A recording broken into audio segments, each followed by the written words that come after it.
ఇక్కడ మీరు చూస్తే సింగపూర్తో ఒక ఎంఓయూ చేశాం.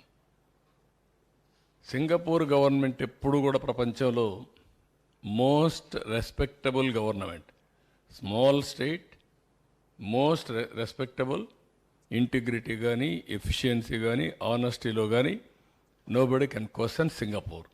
అలాంటి కంట్రీ ముందుకొచ్చి ఫ్రీగా మనకు ఒక మాస్టర్ ప్లాన్ తయారు చేయించారు. First capital region concept master plan ఇచ్చారు. మొత్తం ఏరియా అంతా కూడా గుడివాడ, లేకపోతే ఇక్కడ ఈ పక్క చిలకలూరుపేట, ఇవన్నీ కలిపి ఒక క్యాపిటల్ రీజియన్కి ఇచ్చారు. ఆ తర్వాత క్యాపిటల్ సిటీ మాస్టర్ ప్లాన్ ఇచ్చారు. ఆ తర్వాత seed capital area detailed master plan కూడా డీటెయిల్స్ ఇచ్చారు. ఈ డీటెయిల్డ్ మాస్టర్ ప్లాన్లో 9 సిటీస్ వచ్చాయి. Sports city, medical city, government city, judicial city, అదే మరి ఫైనాన్షియల్ సిటీ, నాలెడ్జ్ సిటీ, ఇదే మరి ఇక్కడ ఎలక్ట్రానిక్ సిటీ, అదే మరిగా టూరిజం సిటీ, హెల్త్ సిటీ. ఈ విధంగా 9 సిటీస్ మనం దీంట్లో ఏర్పాటు చేసుకోవడం జరిగింది. నెక్స్ట్ ఇక్కడ మీరు చూస్తే future, salient features, smart city of India, new cities కావాలని అందరం మాట్లాడుతున్నాం. World class standards, economic powerhouse, high tech, knowledge based industry jobs, globally competitive, reflect rich heritage possessed by the region, showcase unique identity, sustainability, efficient management of resources, recycling కానీ everything ఏ విధంగా చేయాలనో ఇవన్నీ ఆలోచించి అన్నీ integrate చేసాం. ఈరోజు ప్రపంచంలో అన్ని సిటీల కంటే బెస్ట్ సిటీగా ఉండాలి, బెస్ట్ లివబుల్ సిటీగా ఉండాలి, నాలెడ్జ్ ఎకానమీకి చిరునామాగా ఉండాలి అనే ఉద్దేశంతో ఇవన్నీ చేశాం. నెక్స్ట్ ఇక్కడ మీరు చూస్తే ఇది assembly,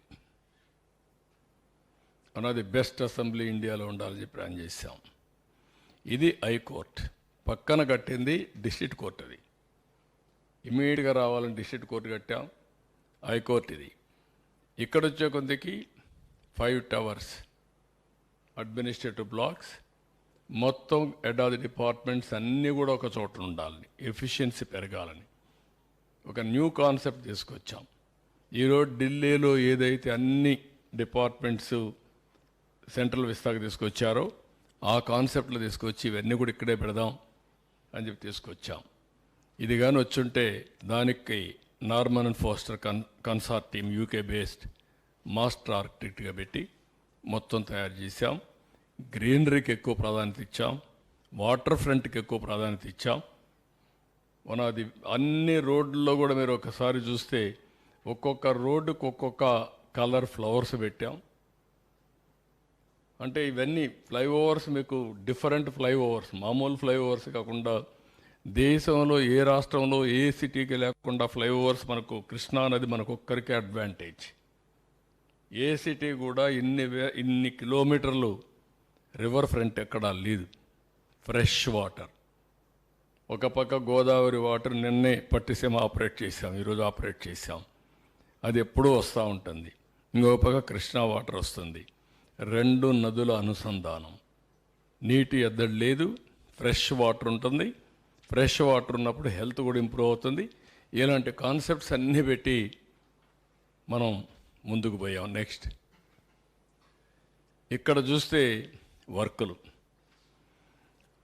tyre 1 infrastructure consisting of city level roads, utilities, village infrastructure, EHV rerouting అన్నిటి కలిపి 19,769 కోట్లు.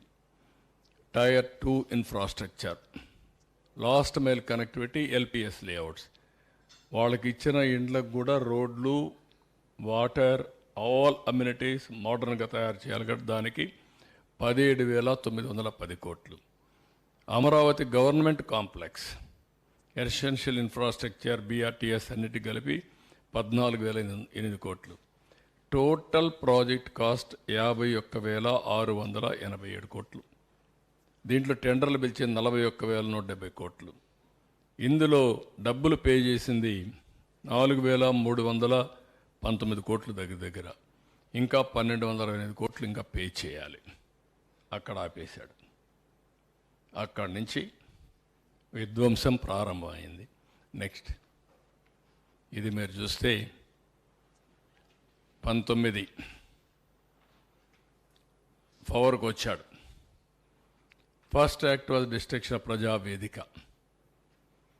No return orders, no accountability, జవాబుదారీతనం లేదు. ఒక చిన్న ప్రాపర్టీ కొట్టాలన్నా నిర్ణయం చేసేటప్పుడు ప్రాపర్ ప్రొసీజర్ ఫాలో కావాలి. ఎలాంటి ప్రొసీజర్ ఫాలో కాకుండా ఇది చేయడం. అక్కడి నుంచి 3 రాజధానులు అనౌన్స్ చేయడం, ఆ నుంచి బీసీజీ రిపోర్ట్ ఒకటి తేవడం, జిఎన్ రావు కమిటీ వేయడం, క్యాబినెట్ సబ్ కమిటీలు వేయడం, ఎన్ని విన్యాసాలు చేయాలనో అన్ని విన్యాసాలు చేసి విధ్వంసానికి ఏం చేయాలో అన్నీ చేసే పరిస్థితి. ఈ విధంగా ఉన్నటువంటి ప్రజావేదిక ఈ విధంగా తయారు చేశారు. అది అట్లనే ఉంది ఇప్పటికి కూడా. దాన్ని కూడా మిమ్మల్ని కూడా అడిగాం. చాలామంది అంటున్నారు శాశ్వతంగా అట్లనే ఉండాలి, అక్కడి నుంచే స్ఫూర్తి రావాలి, ప్రజల్లో కూడా కసి పెరగాలి. అది చూసినప్పుడంతా కసి పెరిగి మేమందరం కలిసి రాష్ట్రాన్ని అభివృద్ధి చేయాలనే కక్షతో పనిచేసే పరిస్థితి రావాలని చెప్పి కోరుతున్నారు. అది కూడా ఒకసారి ఆలోచించి సబబుగా అనిపిస్తుంది. మనం దాన్ని అట్లే పెట్టాల్సిన అవసరం ఉంది. హైదరాబాద్లో నేను ఒక రాక్ గార్డెన్ పెట్టా. భవిష్యత్తు తరాలు చూడాలంటే ఈ ప్రాంతం ఏ విధంగా ఉందో ఆ రాక్ గార్డెన్కి పోతే ఈ విధంగా రాళ్ళు ఉండేటివి, ఇక్కడి నుంచి ఈ మహానగరం వచ్చిందని చూడడానికి ఆ రోజు పెట్టాం. నెక్స్ట్ ఇక్కడికి వచ్చినప్పుడు 1631 రోజులు. ప్రపంచంలో ఎక్కడా ఇంత ప్రొటెస్ట్ ఉండదు. ఎన్ని అవమానాలు పొందాలో అన్ని అవమానాలు పొందారు. రాష్ట్ర భవిష్యత్తుకు ముందుకు వచ్చారు. సెంటిమెంట్ వదులుకొని రాష్ట్రం బాగుంటే మేం బాగుంటాం ఉదారంగా ఆ రోజు భూమి ఇచ్చారు. భూమి ఇచ్చిన వాళ్ళు రోడ్డు మీద పడ్డారు. ఎన్ని అవస్థలంటే ఇలాంటి అమ్మాయిలందరినీ, మహిళల్ని ఎంత అవమానం చేయాలో అంత అవమానం చేశారు. తిరుపతి యాత్రకు వెళితే ఎంత రోడ్డు మీద మట్టిలో గులకరాళ్ళలో కూర్చొని భోజనం చేసే పరిస్థితికి వచ్చారు. పక్కన హాల్స్ కూడా ఇవ్వనీయకుండా చేశారు. ఒక అరాచకం కాదు, ఊర్లోకి పోతే ఇది చేశారు. కడాన శ్రీకాకుళం వరకు పోవాలని యాత్రకు పోతే మధ్యలోనే దాడులు చేస్తే అక్కడనే వదులుకొని వచ్చే పరిస్థితికి వచ్చారు. ఎక్కడ చూసినా రాళ్లతో వీళ్ళ ఇష్ట ప్రకారం చేశారు. వీళ్ళ త్యాగం ఊరికే పోదు. అదే నేను చెప్పిన చరిత్ర అన్నాను. ఆ చరిత్ర తిరగరాయడానికే ప్రతి ఒక్కరు త్యాగాలు చేశారు. ఆ త్యాగాలు చరిత్ర ఎప్పుడూ గుర్తుపెట్టుకుంటుంది. నెక్స్ట్ ఇక్కడ డిస్ట్రక్షన్లో మీరు చూస్తే అన్ని వర్క్ నిలిపేశారు. ల్యాండ్ అక్విజిషన్ నోటిఫికేషన్ 1197 ఎకరాలకు ఇచ్చింది విత్డ్రా చేశారు. యాన్విటీ 2,903 మందికి నిలిపేశారు. పెన్షన్లు 4,422 మంది ఫ్యామిలీలకు నిలిపేశారు. 485 కోట్ల రూపాయల బడ్జెట్లో ఇచ్చింది సిఆర్డిఏ ల్యాబ్స్ చేయించారు. Master architect of Amaravati government complex Norman faster cancel చేశారు. కోర్టు పోయాడు. తర్వాత కోర్టు ద్వారా సెటిల్మెంట్ అయ్యే పరిస్థితికి వచ్చింది. ఇంకొక పక్కన 3,000 కోట్ల రూపాయలు, దగ్గర 35,583 కోట్లు ఇది ఉంటే దాంట్లో సివిల్ వర్క్స్ 3,000 కోట్లు కుదించాడు. ఇంకొక పక్క minister MAUD complaint the world bank complaint చేశారు. $300 మిలియన్ ఇవ్వడానికి ముందుకు వస్తే అది నిలిపేశారు. ఇంకొక పక్క గవర్నమెంట్ ఆఫ్ ఇండియా కంప్లైంట్ చేసి 2,500 కోట్లు 500 ఇచ్చారు. ఇంకొక 1,000 కోట్లు ఇచ్చేవాళ్ళు, అది కూడా నిలిపేశారు. 122 మంది అవుట్ ఆఫ్ 130 ల్యాండ్ అలాటీస్ వాళ్ళకి నమ్మకాలు పోయి వర్కే స్టార్ట్ చేయలేదు. Singapore consortium, one of the best consortium, వాళ్ళ మీద ఆరోపణలు పెట్టి వాళ్ళది క్యాన్సిల్ చేసే పరిస్థితికి వచ్చాడు. ఈ విధంగా ఎన్ని అయితే ఉన్నాయో అన్ని విధాల విధ్వంసం చేసే పరిస్థితికి వచ్చారు. నెక్స్ట్ ఇది రాసిన లెటర్. ఇక్కడ మీకు క్లియర్గా గవర్నమెంట్ ఆఫ్ ఇండియా కంప్లైంట్ చేశారు. కాబట్టి మేము 1500 కోట్లు ఇచ్చాం, నిలిపేస్తున్నాం, మళ్ళీ ఆ ఎన్నికను సెట్ అయితే అప్పుడు ఇస్తామని లెటర్ రాసే పరిస్థితికి వచ్చారు finance minister, government of India. Next ఇక్కడ చూస్తే ఒక ఎగ్జాంపుల్, హ్యాపీ నెస్ట్ 14 ఎకరాలు, 12 టవర్లు, 12,200 ఫ్లాట్లు, 1187 ఫ్లాట్స్ ఇన్స్టెంట్గా బుక్ అయిపోయినాయి. మొత్తం మీరు చూస్తే 720 కోట్ల రూపాయల ప్రాజెక్ట్ ఇది. ఇది పూర్తి అయితే గవర్నమెంట్కి, అమరావతి డెవలప్మెంట్ కార్పొరేషన్కి 57 కోట్లు లాభం వస్తుంది, ల్యాండ్ కాస్ట్ కాకుండా. ఎస్టిమేట్ కాస్ట్ 24,25,885 కోట్లు ఇంక్రీజ్ అయింది. ఇప్పుడు ప్రాజెక్ట్ కాస్ట్ ఇంక్రీజ్ అయింది, లాస్ కూడా మొత్తం ఓవర్ రన్ కానీ అన్నీ దెబ్బతిని 165 కోట్లు. ఒక్క చిన్న ప్రాజెక్టులో ఆపర్చునిటీ కాస్ట్ కానీ నష్టం కానీ 165 కోట్ల రూపాయలు నష్టం వచ్చే పరిస్థితికి వచ్చింది. వాళ్ళలో నమ్మకం పోయింది, డబ్బులు కట్టారు కానీ వాళ్ళకి మనం ఏమి ఇవ్వలేకపోయాం. 5 ఏళ్ళు అయిపోయింది. నెక్స్ట్ ఇక్కడ మీరు చూస్తే అన్ఫినిష్డ్ బిల్డింగ్స్ మొన్నే మీకు చూపించాను. కాస్ట్ విపరీతంగా పెరిగింది ఇన్ఫ్రాస్ట్రక్చర్కి, కంప్లీషన్కి. క్రెడిట్ రేటింగ్స్ అమరావతి బాండ్స్ అయితే 1 అవర్లో మొత్తం అప్పుడు 2,000 కోట్లు అనుకుంటాను, 1 అవర్లో వచ్చింది. అలాంటిది ఇప్పుడు రేటింగ్ కూడా కింద మేము రేటింగ్ కూడా ఇచ్చాం. మీరు ఒకసారి చూస్తే అక్యూట్ రేటింగ్స్ AASO ఆన్ 31/5/2018, ఇప్పుడు C on 30/11/2023. Brick work ratings AASO on 18/5/2018, BB+ on 31/5/2024. Crystal rating A+ on 21/6/18. ఇది BB+ CE ఆన్ 15/5/2024. మొత్తం ఆల్ రేటింగ్స్ పడిపోయారు. What is the advantage of rating? Credibility. Credibility వల్ల, కాన్ఫిడెన్స్ వల్ల ఇచ్చేవాడు కూడా డబ్బులు పెట్టుబడి పెడతారు, తక్కువ ఇంట్రెస్ట్ రేట్ కూడా ఇచ్చే పరిస్థితి వస్తుంది. ఇన్వెస్టర్స్లో దెబ్బతిన్నాం, బ్రాండ్ ఇమేజ్ పోయింది. రాజధాని లేకుండా 3 రాజధానులు ఆడుతూ 10 ఏళ్లుగా రాజధాని లేకుండా పోయే పరిస్థితి వచ్చింది. Pride and self respect scatter అయిపోయింది. ఇంకొక షార్ప్ డిప్రిసియేషన్, ప్రాపర్టీ ప్రైసెస్ బాగా పడిపోయినాయి. వెల్త్ జనరేషన్ జరగలేదు. పీపుల్ ఇక్కడి నుంచి పాచి పనులకు కూడా హైదరాబాద్ పోయే పరిస్థితికి వచ్చారు, వేరే రాష్ట్రాలకు వెళ్ళిపోయారు. యువత మైగ్రేషన్ పెద్ద ఎత్తున ఉద్యోగాల కోసం పోయే పరిస్థితి వచ్చింది. ఉద్యోగాలు లేవు. బిజినెస్ కూడా ఇక్కడి నుంచి ఎక్కడికక్కడికి వెళ్ళిపోయే పరిస్థితికి వచ్చారు. అన్ని రంగాలు స్టాండ్ స్టిల్ అయినాయి, రివర్స్ అయ్యే పరిస్థితికి వచ్చింది. దీనివల్ల ఇంకా కూడా మనం చూస్తే కాస్ట్ ఎక్స్లవేషన్, స్ట్రక్చర్స్ డ్యామేజ్ అయినాయి, డీమొబిలైజేషన్ మెన్ మెషినరీ అయిపోయింది, లాస్ ఆఫ్ జాబ్స్ మొత్తం పోయినాయి, funds locked up in complete works వాటిలో పోయే పరిస్థితి వచ్చింది, loss of revenue, GST, income tax మొత్తం తగ్గిపోయే పరిస్థితి వచ్చింది, కడాన రోడ్లు కూడా తవ్వుకునే పరిస్థితికి వచ్చారు. ఇలాంటివన్నీ స్ట్రక్చర్స్ కూడా స్టెబిలిటీ దెబ్బతినే పరిస్థితి వస్తూ ఉంది వీళ్ళు చేసిన అరాచక పనుల వల్ల. ఇది మీరు ఒకసారి చూస్తే world class capital for the state would be in place. అలాంటిది ఈరోజు ఆ రోజుటికే 50,000 నుంచి 1,00,000 మంది ఇక్కడ ఉండేవాళ్ళు. ఏ సిటీ అయినా, హైదరాబాద్ కూడా మీరు ఒకసారి చూస్తే దగ్గర దగ్గర నాలెడ్జ్ ఎకానమీలోనే ఉద్యోగాలు 7 నుంచి 10 లక్షల ఉద్యోగాలు వచ్చాయి. ఎప్పుడు కూడా 1:4 or 5 అఫిలియేట్ వస్తాయి. ఒక IT ఉద్యోగం వస్తే షాపింగ్ కానీ, రెస్టారెంట్స్ కానీ, హాస్పిటల్స్ కానీ, ట్రాన్స్పోర్ట్ కానీ, ఇంకా సర్వీసింగ్ కానీ, ఆల్ సెక్టర్స్లో మల్టిప్లైర్ ఎఫెక్ట్లో వస్తాయి. అలాంటిది ఇక్కడ మొత్తం ఆగిపోయింది.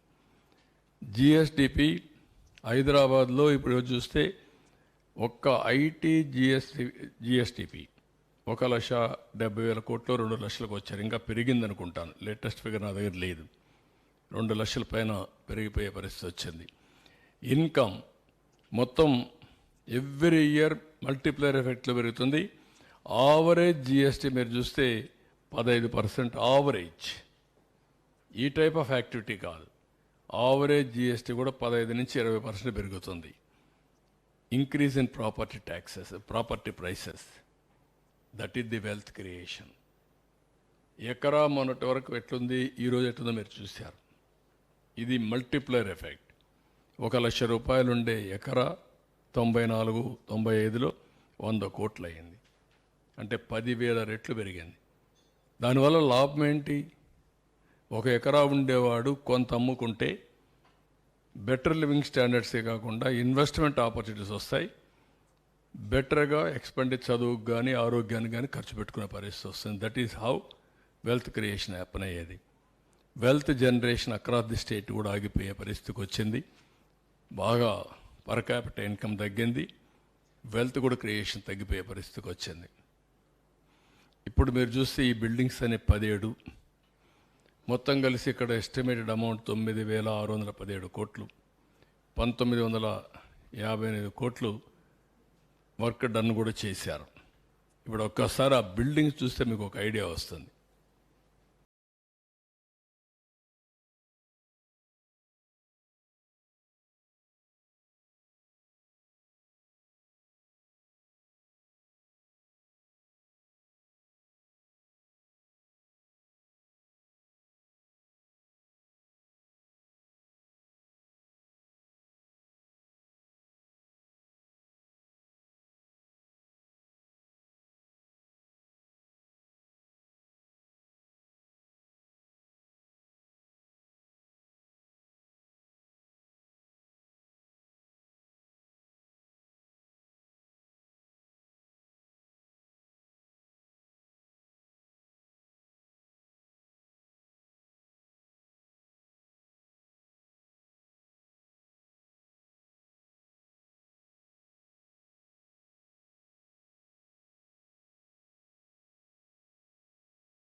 నెక్స్ట్. ఈరోజు చరిత్ర తలుచుకుంటే బాధ, చేసిన కష్టం టోటల్గా వృధా అయ్యే పరిస్థితి వచ్చింది. అది చూసినప్పుడు అట్లనే మనసు ఏమాత్రం కూడా నిగ్రహం చేసుకోలేని పరిస్థితి వస్తుంది. ఇంత కష్టపడితే ఈ మార్గం చేశారేంటి దుర్మార్గం అంటే జాతి ద్రోహం. ఇది నాకు కాదు, నేను నిమిత్త మాత్రుడిని, ప్రభుత్వం నిమిత్త మాత్రం. ఆ రోజు మాకు ఈ అవకాశం వచ్చింది. వచ్చిన అవకాశాన్ని సద్వినియోగం చేసి తద్వారా మళ్ళీ ప్రజలు నిలదొక్కోవాలి, రాష్ట్రం నిలబడాలి అనే ఉద్దేశంతో ముందుకు పోయాం. 10 ఏళ్ళు రాజధాని లేదు. బైఫర్కేషన్ యాక్ట్ కూడా 10 years టైం ఇచ్చి కామన్ క్యాపిటల్ హైదరాబాద్ ఉంటుందని చెప్పి ఈరోజు హైదరాబాద్ కూడా క్యాపిటల్ అయిపోయింది. మనకు రాజధాని లేని పరిస్థితి వచ్చింది. ఇన్వెస్టర్స్ ప్రపంచం అంతా నమ్మకాన్ని కోల్పోయారు. మేము కష్టపడవచ్చు, కానీ పెట్టుబడి పెట్టడానికి సహకరించడానికి వచ్చే వ్యక్తులు రారు. ఇప్పుడు సింగపూర్ గవర్నమెంట్ వాళ్ళతో మాట్లాడాలి, వస్తారా రారా? అంత ఈజీగా రారు. వాళ్ళ అనుభవం వాళ్ళకు ఉంది. మన కోసం వాళ్ళు డబ్బులు పోగొట్టాల్సిన పని లేదు. ఇలాంటి రాష్ట్రాలు, ఇలాంటి దేశాలు కొన్ని వందలు ఉన్నాయి వాళ్ళకు. ఆ దేశాల్లో చేసుకోగలుగుతారు ఏదైనా హెల్ప్ చేయాలన్నా. మనకే చేయాల్సిన అవసరం లేదు.